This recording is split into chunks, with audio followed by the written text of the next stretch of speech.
let's jump into the map. Here is the final map.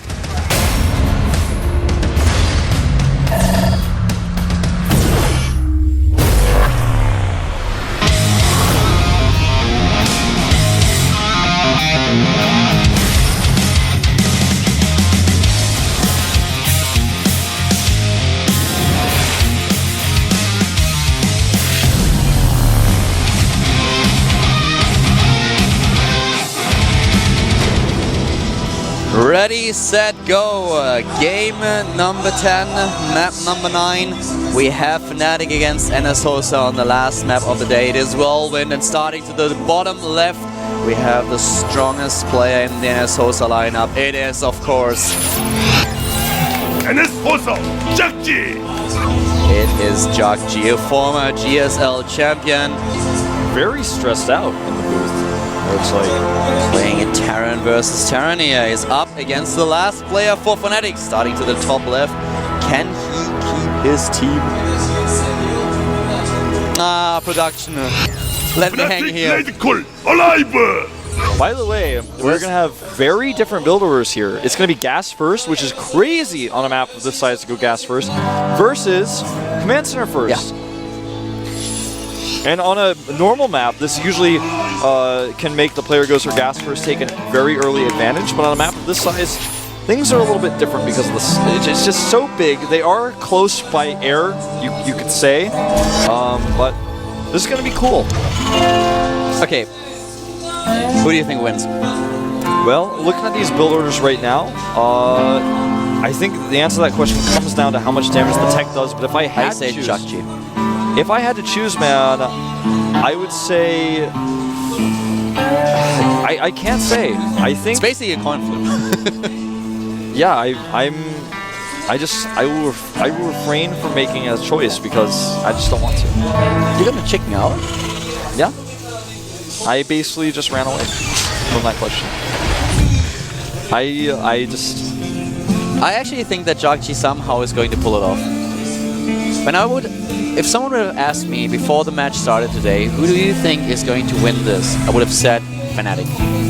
I would have said, there's no way that with the lineup that they have right now, NS Hosa is really able to take this. They have just not the depth of players.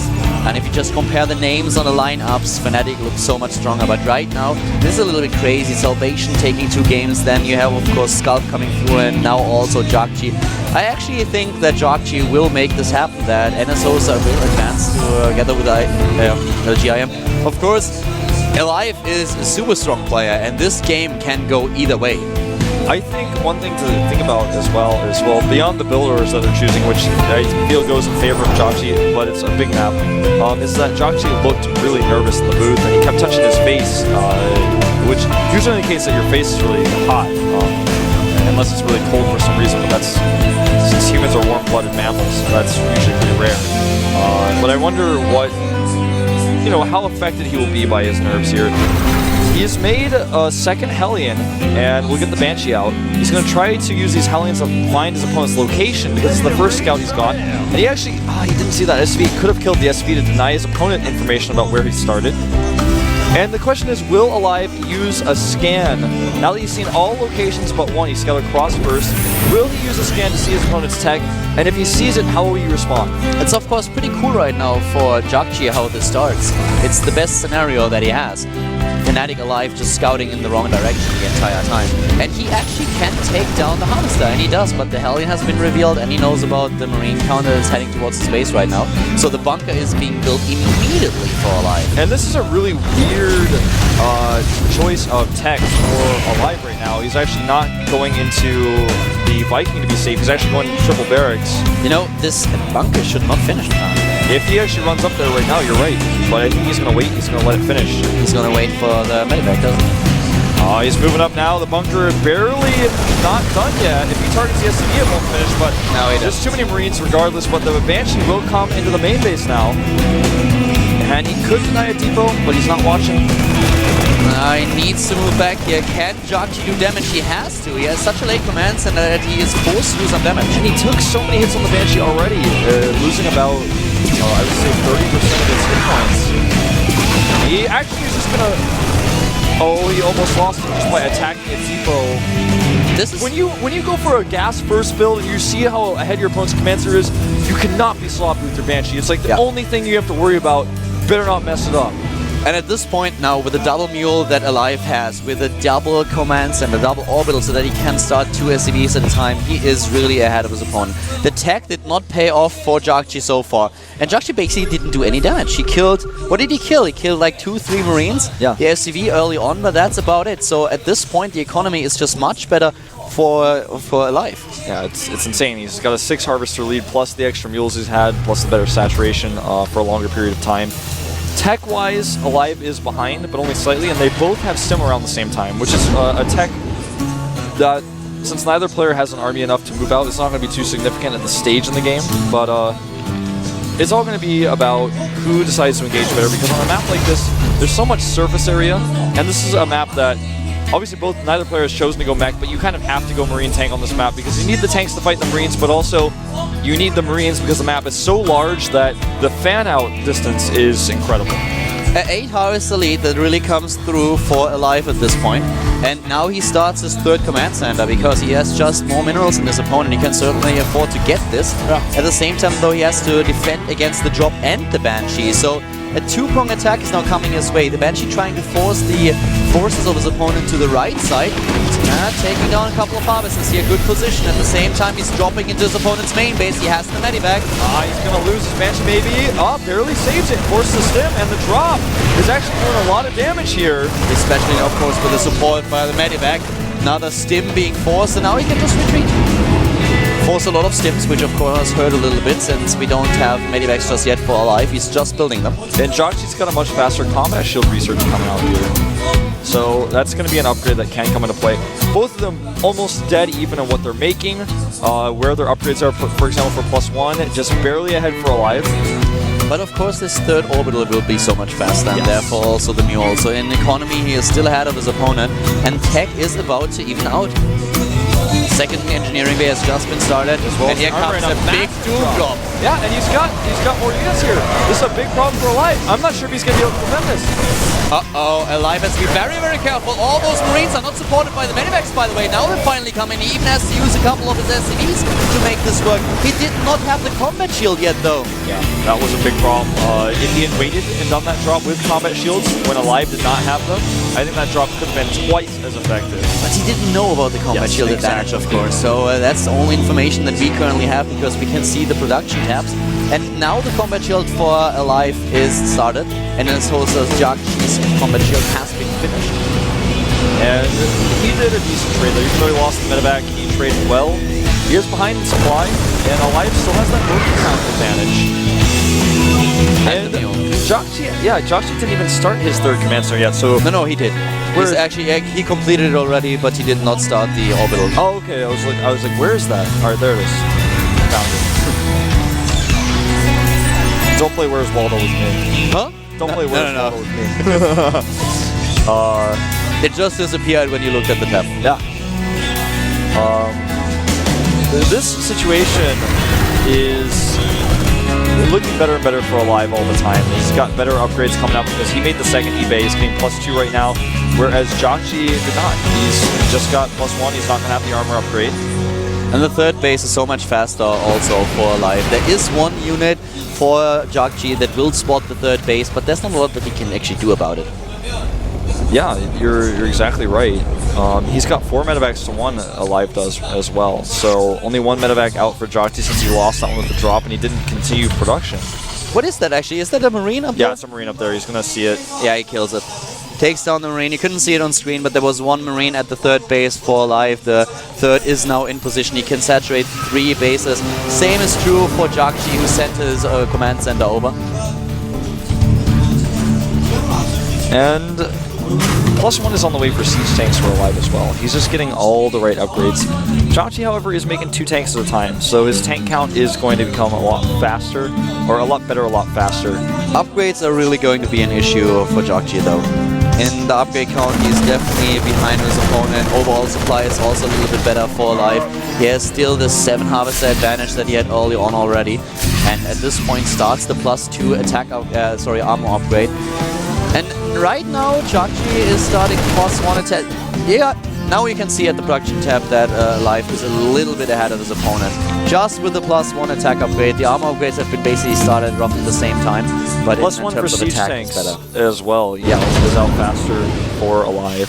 And it may actually be done if Joshi pushes here. He's just got such a great sieged up defensive position at his third. There's no way Joshi can attack either of these locations. There's too many tanks in the natural. There's too many tanks at the third base. Maybe if he catches some units in the middle of the map, he can pick them off. Talking about the third base, there's a couple of Marines walking towards the third of his opponent. Joshi is no defensive setup. And he actually tries to break through these tanks. Very cost inefficient. And the drop that comes in the back is taken out by a missile turret.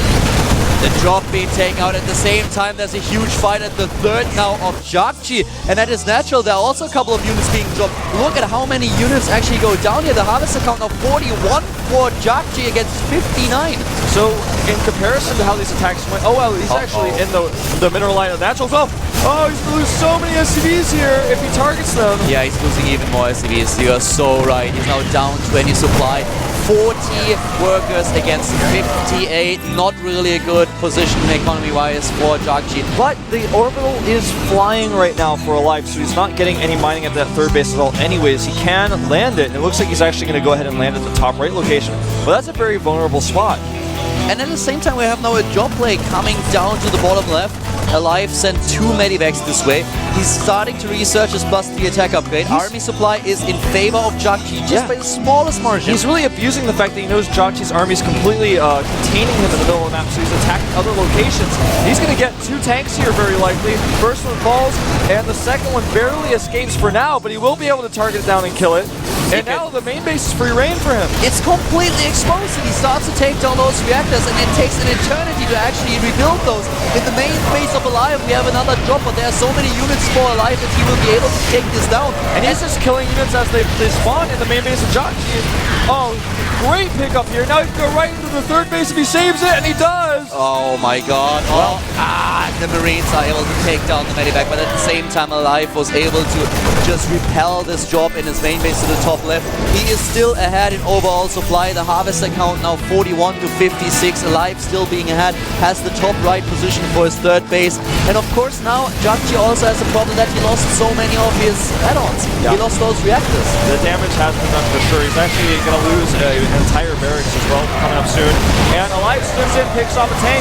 He's going to get another tank, and actually he may just be able to take this fight. He's taking every single tank of his opponent down at this forward position, and now the tank count is 9-3 in favor of Alive. And the difference in supply is not that significant because Joshi still has a ton of Marines out, 49 to 26. The tank count is triple for Alive. He's got 9-3, but a few more tanks popping out for Joshi now, and he's got that better Marine count is so important if you can get the fight when the tanks are unsieged. Now he has vision, he has the Zalnaga watchtower. Another Marine, by the way, at the bottom right is currently scouting. Or is that actually, that's a medevac, isn't it? No, it's only a Marine scouting. Having a quick look here if there's another hidden base for his opponent. And Jakji is still on the... he doesn't know that there's a base to the top right. Oh, this is when he can use those Marines. He misses the chance, though. Loses the siege tank instantaneously. Had he got those tanks on siege, though, could have done so much. There are not a lot of Marines left to actually defend those siege tanks. He has only the siege tanks. He is trying to make a drop work once again. He finds this drop to the side. It's 2 medevacs versus 1. You know how that fight ends. Yeah, especially since Alive was not able to skim fast enough. But the upgrade advantage makes it actually a pretty close fight. Wow. Yeah, one Marine, he was like Chuck Norris, but he was not able to pull through in the end. He was Chuck Norris' apprentice.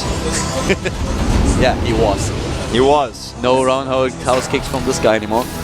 Well, the tanks are moving in. He actually wants to get a better angle. He's trying to bait his opponent in. And Alive still maintains the supply advantage. His production of Marines has continued. He's about to be at 3-3 versus 2-2 as Jakji just cannot afford those 2-2s. He can if he wants to cut production of his regular units for a second.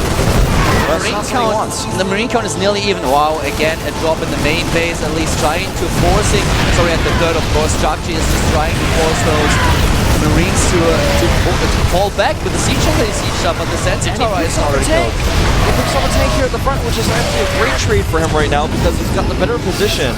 Alive looks like he will continue to take this game. Just look at how many resources he still has available, and he has all of them backed up already. He has a good production. He is actually now ahead in workers. Not in workers, sorry. In workers, he wasn't ahead the entire game. He took the Marine lead. He's now at 67 to 59. Has still 13 additional harvesters his opponent. A fourth base coming up for Alive as well, but he needs to take down those Marines. He does. Oh, he drops siege tanks on the high ground. Yeah, he's actually... This is like a spy movie or something. I don't know. He's like creeping his way in here. That was a great trade for Alive here. He forced the orbital command. Oh, he catches all these awkwardly positioned units. He walks in at the natural. That's just too much. A perfect positioner for Alive right now, who suddenly doubles his opponent's supply. Runs in. He can take down the orbital here. He kills the SCVs first. Now the orbital is gone as well. And Alive in a perfect position to take this game. 12 SCVs left for his opponent. No income whatsoever. He can only rely on the mules. Finally, Jakji sees the base to the top right, but it's too late. It's way too late. And the base will actually be lifted out. He's even going to save it, I believe. He's trying to chase it down desperately here. He's going to save it, I believe. But he goes for the depot instead, so it gets away. It doesn't really make a difference at this point anymore. It's a moot point because it's now double the supply in army, and once he gets all his army together, he will just go for the last final sweeping blow. The only thing to worry about on the other side of the map is one medevac full of Marines. That's all Jakji's got to do damage to threaten Alive back home. The medevac tries to go in, but at the same time, well, GG. He moves in, and Jakji, of course, realizes that he doesn't stand a chance against this army. 130 army supply against 60. That's what it came down to, and NS Hosa is defeated. They put up a great fight, an amazing battle, but in the end, it is Fnatic.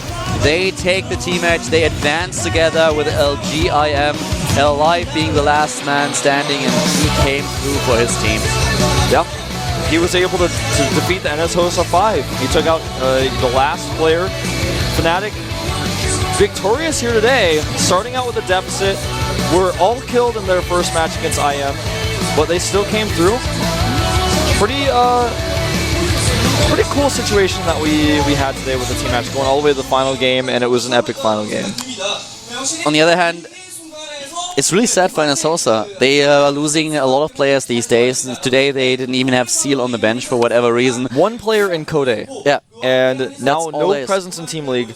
How can you have a team that survives that's not on air? Yeah, they lost so many players already, and right now Freaky is still in the roster and named as one of the active players, but we haven't seen him in a long time, and he's actually, we don't even know what exactly is going on with him. There are a lot of rumors that he retired. On the other hand, he's listed as an active player, so he might come back, but we don't actually know what's going on with those two Zerg players, if they are still in the team, if they are going to leave the team as well. And right now it looks like NS Hosa is seriously in trouble, especially with them now dropping out of Team League. Yeah, I mean, if you are a team that has some sponsors, all, for example, the university, I'm sure gives them funding, that university needs to be on air as much as possible. And if you have no players in the individual league, they've got one player in Jakji's and Code right now. But if you're not in the team league and no one's seeing your brand, I mean, how do you continue to fund a team that's not being broadcasted anywhere? So pretty scary and a sad situation for NS Hosa to be in. You just saw the players on the bench and they were certainly not too happy about dropping out today. And it came down to the final game. Exactly. Which was so close. Especially Salvation doing a good job here, but in the end Fnatic took the team match, and well, for Fnatic it's of course awesome. Right now they're going to advance with the GIM, but I have to say that I'm a little bit worried about NS Hosa. Yeah. It's a well-founded worry. Now we're going to have an interview, of course, with the MVP and the coach of Fnatic. Who's actually going to be the MVP? Is it Alive because he won the last game, or will we see Reign of Yal being the MVP? Probably Alive, as he won the last match and as he took down the former Code S champion. It's of course Alive here, as she just said, the winner of the last match, and see what his thoughts are here. 네, 요즘 그 팀리그 나오면 가끔 많이 졌는데 이렇게 마지막으로 나와가지고 마무리할 수 있어서 무척 기쁘고요. He was recently losing a lot in the team league, and he's pretty happy that he was able to win today. He came out as the last player. 감독님이 He thought that Oz was actually the better choice, and the coach told him that he trusted him in the mirror match and sent him out, so he's really happy that he was able to win the game. It's actually pretty interesting. Yeah, the team itself 그냥 said that he was 감독님이 not the best choice, that he 마지막에 thought it 항상 would 저를 be better to send out Oz. But he certainly came through for Fnatic. 김학수 선수보단 저를 더 믿어주신 것 같고 그 보답을 해가지고 네. 무척 기쁘네요.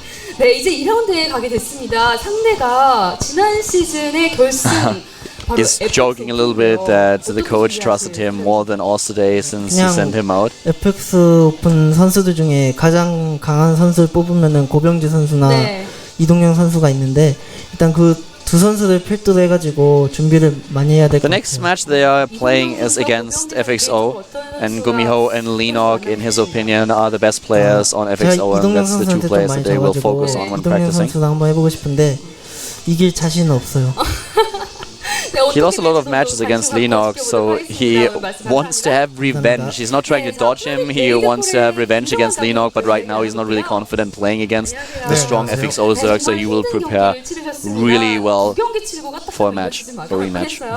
Now here's Hwani, of course, Victoria's coach. See what he's got to say about the win today. He starts out saying that today's match was a really hard one, and he feels really exhausted actually about how he had to prepare. And he's feeling really tired right now. 2라운드 얘기를 조금 해볼게요. 첫 상대가 바로 FX 오픈. He actually was feeling that Bill was going to end the match, which is actually kind of what we all thought a little bit. But he's happy his team stays in GSTL. And he was just a little bit worried, but the end of life came through. 네, 이번 시즌이 지난 시즌과 다르게 FX Open is, really close with them. Like, they know the players really well. And he's also saying that because they're a strong team, you'll have to prepare really well for the match. It's not going to be easy. 되게 분위기가 안 좋다고 생각하시는 분들도 많은데 선수들이랑 뭐 열심히 해서 준비 많이 하고요. 뭐 FXO전이니까 쉽진 않을 것 같아요. 그래도 열심히 해야 하는 거는 사실. The players and the coaches are going to prepare really hard. It's going to be a tough match. They've got a week to prepare. 제가 학술을 싫어하는 것처럼 나올까봐.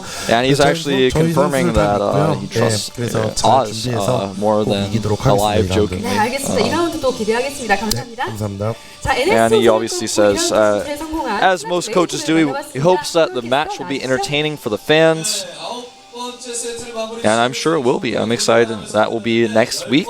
Yeah, of course, FXO being the current champion, so next week we will see how they are going to do against Fnatic. And it was really close for Fnatic, being all killed by LGIM and then coming back with his win today over NSOSA with a 5-4 actually, coming down to the last map. Yeah. Let's take a look at today's results. Just kind of get a refresher on how exactly it went down today.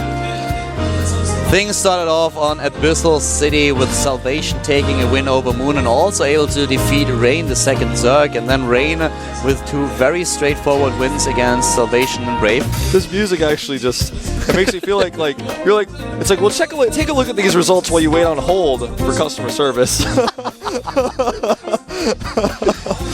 Well, Alive getting the final win there, and now you can see the schedule has been determined.